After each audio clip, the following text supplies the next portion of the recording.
Hi everybody, welcome and welcome back. It is me, Chameleon Girl Gina, and today we're going to go ahead and we're going to make some smothered pork chops, just like in the title. And I'm going to take it back a little bit. I'm going to do them the way that my mom always did hers. We're going to go ahead and jump right in. Some seasonings that you will need, and I may add to this as we go, but you want some kosher salt. It has a tenderizing property. That's the reason why I like to use it on my meat mostly over anything. You want some onion powder. You want some garlic powder. You want some garlic salt. You want some black pepper. You want some paprika. And you want some accent or maybe a flavor enhancer.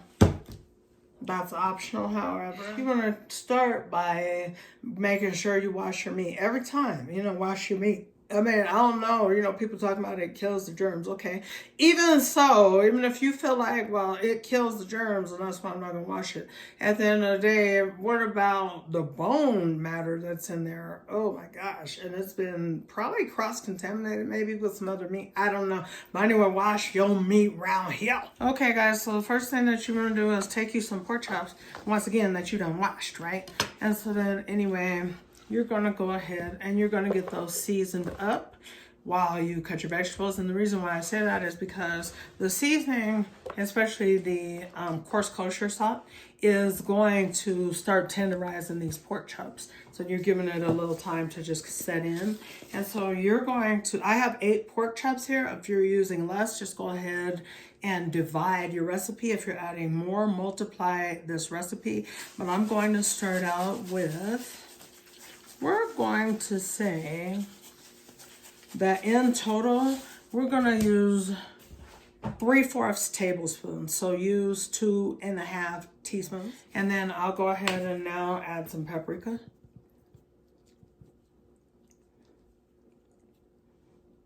And I like to be generous with my paprika. I'm going to be using some garlic. And I'm going to be very generous. Boom, boom, boom, boom, boom. So in total on your garlic, you're going to be using a nice 2 teaspoons. Black pepper, 1.5 teaspoons.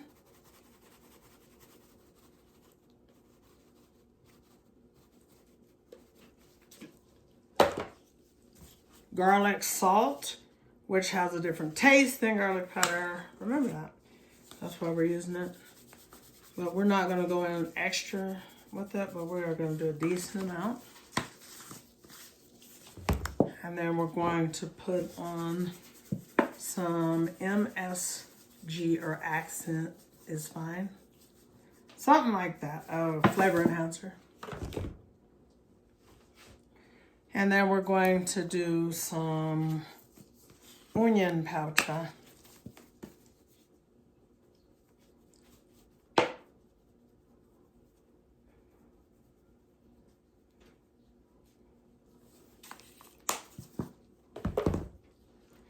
Okay, so then you want to just, like I do, I stack them on top of each other.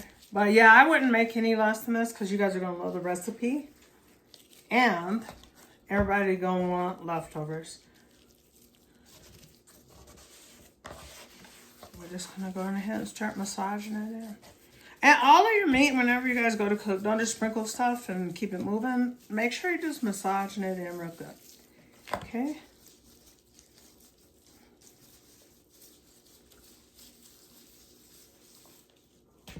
So we want to set our pork chops to the side and just let them take on those flavors before you ever start to cook them. Okay, guys, so now we're just going to have some, we're going to cut up some bell pepper and onion, because that's what we want in here. Anyway, you're just going to go ahead and cut up your bell pepper into strips. And I want it pretty colorful, so I'm going to do some couple different colors in there.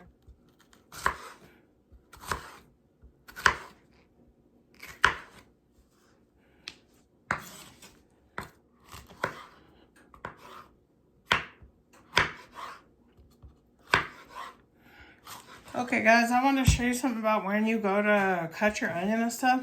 First of all, it's a good idea to rinse it off anyway, because if they're the loose ones, especially even over being in the bag, then other people have touched them.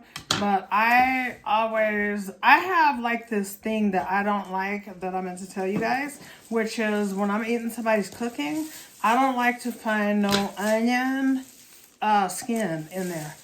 All that crispy onion skin, and that's because people won't take the time out to make sure you ain't leaving little onion flakes or anything. That's just it's just important, okay, just going forward. That's just one thing. You know how y'all like certain things? Well, that's what I am saying, you know. People will appreciate your meals much more if they don't find a little onion or eggshell or anything that shouldn't be in there outside of flavor and taste. I like a lot of onion on mine. Yeah, I better go on and hit it with 2. All right, and then we'll just get some garlic cut up as well. I'm gonna take like 3 cloves of garlic and just kind of chop it a little coarse. It doesn't need to be finely chopped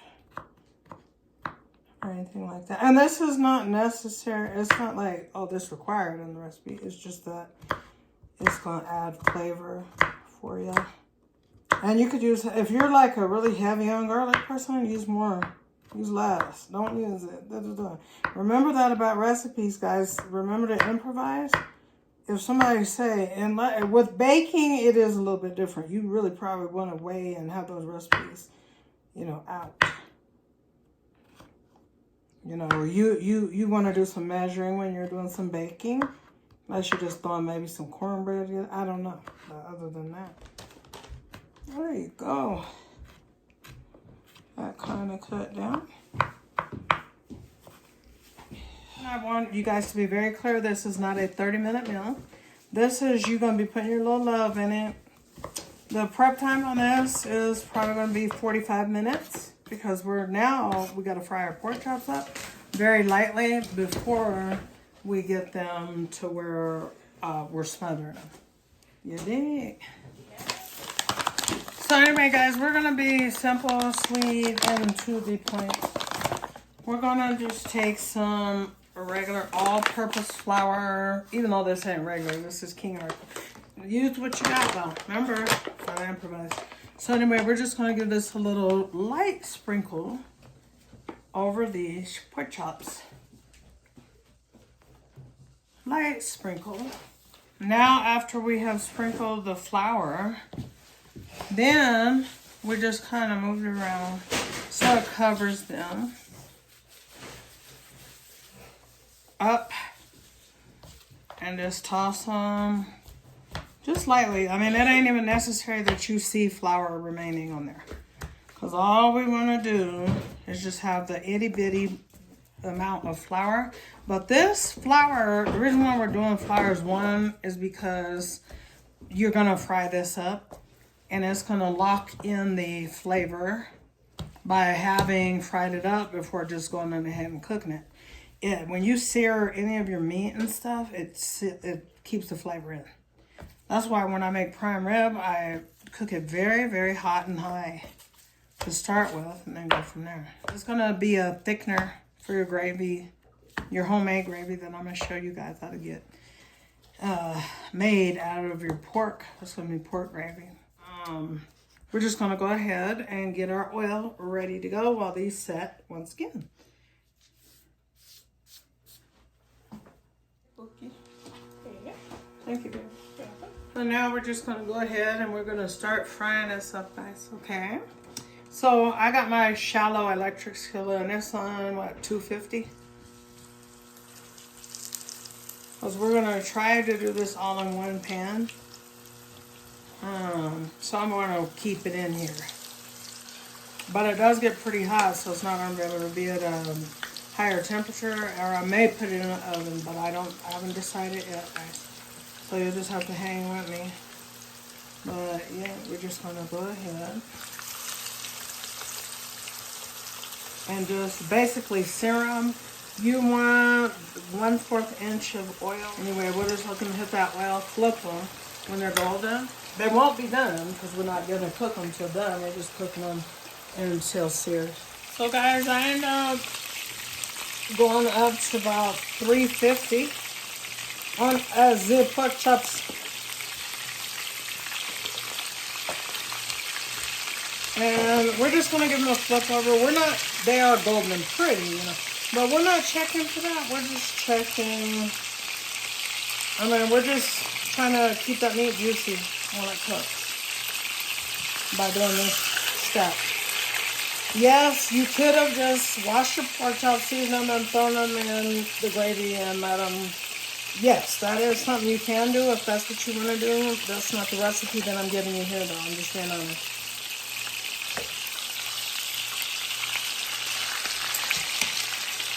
Yep, so we'll let that side go until it's seared in. And, hey, it's golden. Why not say that? Okay, guys, so now we're just going to remove our seared pork chops. We're not going to drain them or whatever, because this is not a low-calorie recipe. You know, I'm going to just be honest with you guys. This one of them hearty recipes that is more like, how do we describe it? Home cooking. So then we'll just repeat with the your next few pork chops. We're going to get them going in that oil, just like we did for the first few. All right, we're going to finish up this and we'll come back and do our gravy. Yeah, right after my God. No, you got to sit it. Okay, so guys, then we're going to take out the last few. Well, these are the porkies. And then we're going to go in and we're going to make our gravy. Let's go ahead and get our gravy made. So you're going to pour in in this case, you're going to pour in about 2.5 tablespoons of flour. And then you're going to give it a whisk.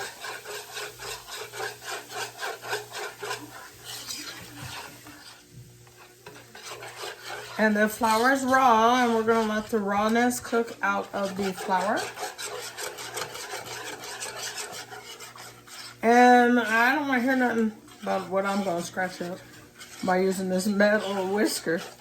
Please, please don't come for me head. I love you too much for have to do this. Okay, guys, so the main seasoning we're going to use in this is some, if it'll come out, MSG. And I'm going to use a whole entire 1.5 teaspoons because we're going light on just actual salt on this. And then we're going to do some paprika because we want our gravy to have a nice color to it. But not too dark, like a brown gravy.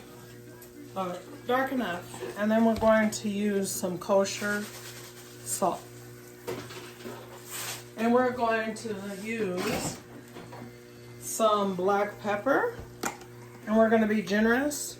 As far as the kosher salt, we used a nice amount, so we're going to say we had used approximately, kosher salt, we probably used a teaspoon.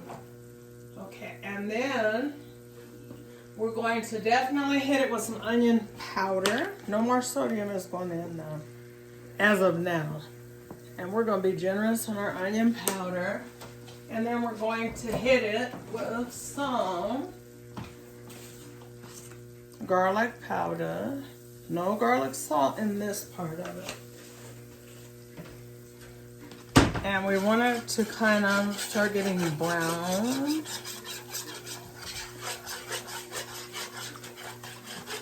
Now what I'm going to do is pour in about 4 cups of water.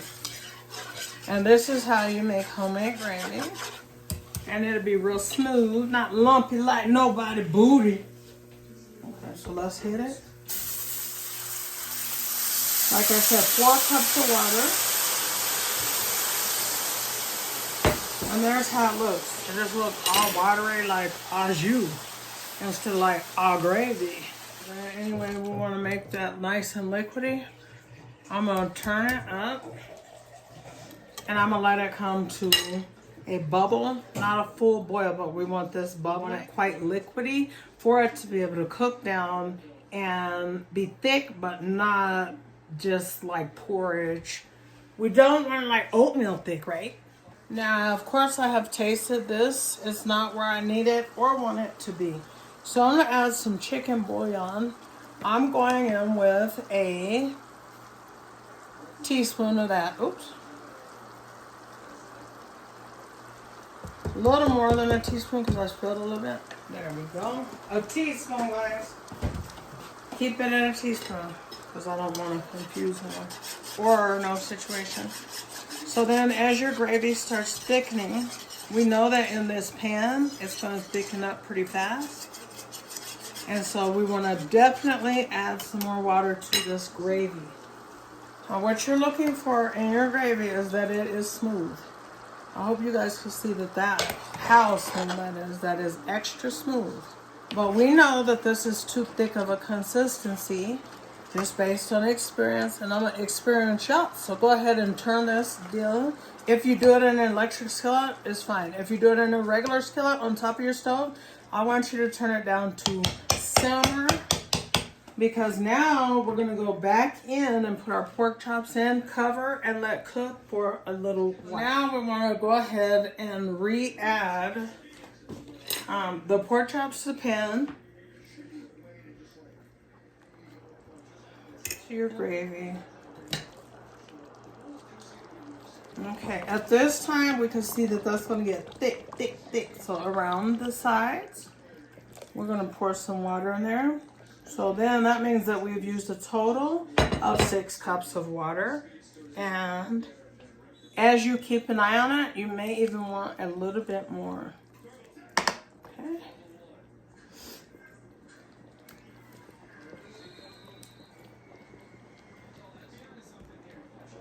Because I can tell you right now, guys, I'll probably go up to 8 cups. Because it's just not liquidy enough in my opinion, guys. So let's go back in. We're going to need 2 more cups of wawa. Because this is going to cook down and then it's going to continue to thicken, because remember, even though it's a very light flouring, that is still going to thicken that gravy even more so.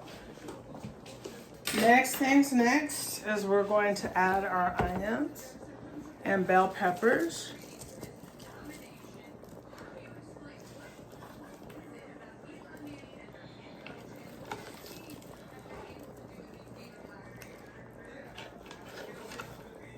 Now remember what we do if we're not going to make as much or need as much.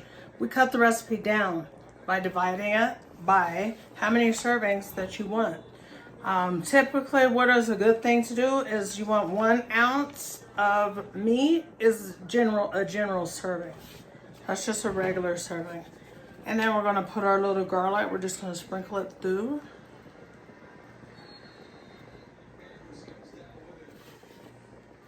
Now in this, we're only at about 200 degrees. Because we know that this cooks faster, it's shallow, and then it is an electric skillet, so it cooks different than on your stovetop.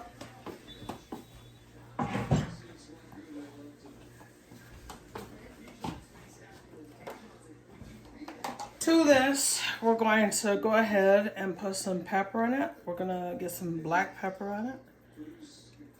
Because you want the vegetables to still have their own flavor. So yeah, we're just going to cover it and we'll come back and we'll check it probably every 30 minutes. Because we're going to let this go for about 1.5 hours to 2 hours if I know myself. Let's get it cover up. All right, let it go. Okay guys, so here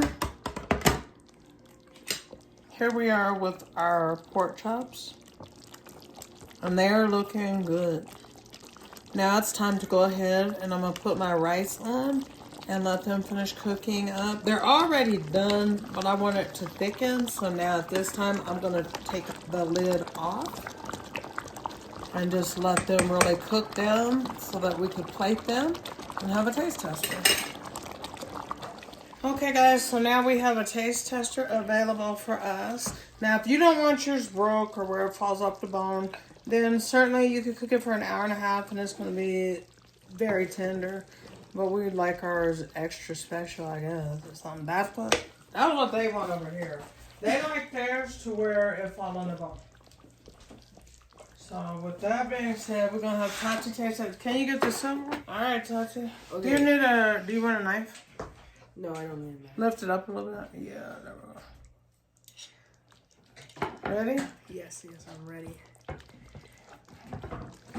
You've been tasting it all day. I don't know why she's so ready, but. So good. Really good, really good. I'm ready to eat now.